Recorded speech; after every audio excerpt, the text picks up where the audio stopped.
Cápsulas con Samuel Andrés Chaparro Sandoval. Respetados amigos, reciban un cordial saludo, deseando que Dios, por medio de su palabra, les dé entendimiento y conocimiento de ella. Vamos a ir por favor a Miqueas capítulo 5, versículo 2, que dice así: Pero tú, Belén Efrata, pequeña para estar entre las familias de Judá, de ti me saldrá el que será Señor en Israel. Y ojo con esta parte: y sus salidas son desde el principio, desde los días de la eternidad. Aquí hay algo muy, pero muy importante, y que es que el libertador sería Señor en Israel, y que sus salidas serían desde la eternidad. Quiere decir que este libertador, que vimos también en Génesis capítulo 3, versículo 15, que le pisaría a la serpiente la cabeza, nada más y nada menos es Dios. Y ese libertador se llama Jesús. Jesús nacería como hombre, pero hay que saber que Él es eterno. Lucas capítulo 1, versículo 35 nos dice así: respondiendo el ángel le dijo: el Espíritu Santo vendrá sobre ti, y el poder del Altísimo te cubrirá con su sombra, por lo cual también el santo ser que nacerá será llamado Hijo de Dios. Esto nos enseña que Jesús es el Hijo de Dios, y a Él se le llama en la palabra de Dios que es un santo ser. Ni siquiera el más tierno bebé que tú conozcas es un santo ser. El único que es santo es Dios. Pero la pregunta es: ¿de dónde nosotros heredamos nuestro pecado? Primera de Pedro capítulo 1 versículo 18 nos dice de quién nosotros heredamos nuestra vana manera de vivir, sabiendo que fuisteis rescatados de vuestra vana manera de vivir. Y ojo con esta parte: la cual recibisteis de vuestros padres, no con cosas corruptibles como oro o plata. Entonces de nuestros padres desafortunadamente heredamos nuestra vana manera de vivir. Quiere decir que si yo, Dios en su gracia, me logra proveer y dar un hijo, quien le heredó la vana manera de vivir, ¿quién fui? Fui yo, y no fue su madre. Por eso el nacimiento de Jesús requería que fuera de manera virginal. Es decir, que a la luz de la palabra de Dios, los hombres varones somos los que heredamos el pecado. Lucas 3, versículo 23 nos dice así: Jesús mismo, al comenzar su ministerio, era como de 30 años. Hijo, y ojo esto, hijo según se creía de José, hijo de Elí. Es decir, que se creía que Jesús era hijo de José, pero realmente Jesús no era hijo de José. Jesús es hijo de Dios, y fue de un nacimiento virginal que él vino, como lo podemos ver en Génesis capítulo 3, versículo 15. Génesis 3:15 nos dice: y pondré enemistad entre ti y la mujer, y entre tu simiente y la simiente suya. Esta te herirá en la cabeza, y tú le herirás en el calcañar.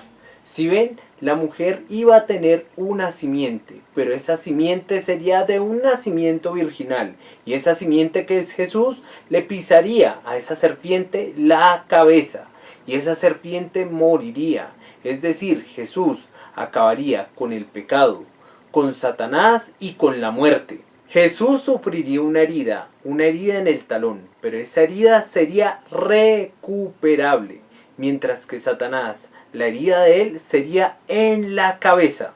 La concepción de Jesús fue una concepción sobrenatural. ¿Y por qué fue sobrenatural?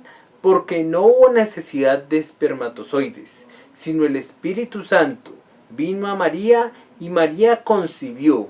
Mateo capítulo 1 versículos 24 y 25 nos dice: y despertando José del sueño, hizo como el ángel del Señor le había mandado, y recibió a su mujer. pero no la conoció, es decir, no tuvo relaciones sexuales en amor hasta que dio a luz a su hijo primogénito y le puso por nombre Jesús. Lucas capítulo 2, versículo 1 al 4 nos dice, se titula Nacimiento de Jesús. Aconteció en aquellos días que se promulgó un edicto de parte Augusto César. Miren, está dando datos históricos como es que estaba Augusto César, que todo el mundo fuese empadronado. Este primer censo se hizo siendo Cirenio gobernador de Siria. Entonces, si ven, se dan datos interesantes, se dan datos de Augusto César, se da, digamos, otro dato de un gobernador de Siria llamado Cirenio, ¿cierto? Versículo 3. E iban todos para ser empadronados, cada uno a su ciudad. Y José subió a Galilea de la ciudad de Nazaret, a Judea, a la ciudad de David, y ojo con esto, que se llama Belén, por cuanto era de la casa y familia de David. Es decir que José debía venir del norte al sur, de Galilea a Belén. El versículo de Lucas capítulo 2, versículo 5 nos dice, para ser empadronado con María su mujer, desposada con él, la cual estaba encinta. Y aconteció que estando ellos allí, se cumplieron los días de su alumbramiento. María ya iba a dar a luz a Jesús.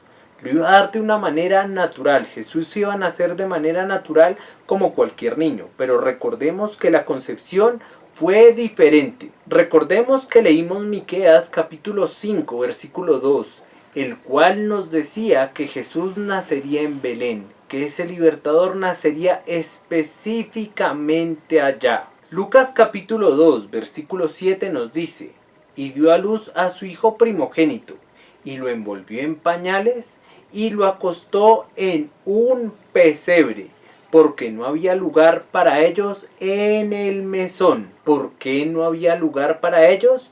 Porque recordemos que se estaba celebrando una fiesta muy importante. Además de que estaban siendo censados, estaba la fiesta de los tabernáculos. Todo estaba muy lleno. Y algo que es importante citar es que en ese tiempo no era invierno, como muchos lo muestran, no era invierno. Era una época en que hacía calor. Y Jesús nacería en esa época.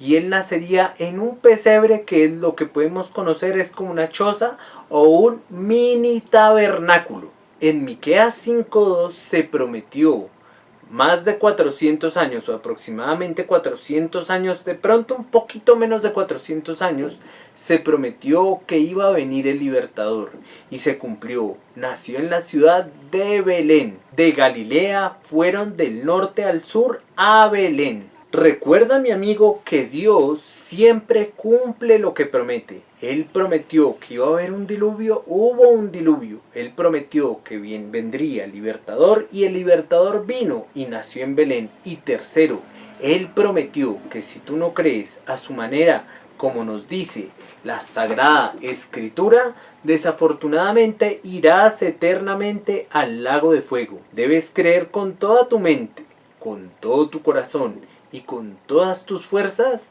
que un inocente, que es el libertador, que es Jesús, que es Dios, tiene que morir por ti y no quedaría en la tumba sino resucitaría.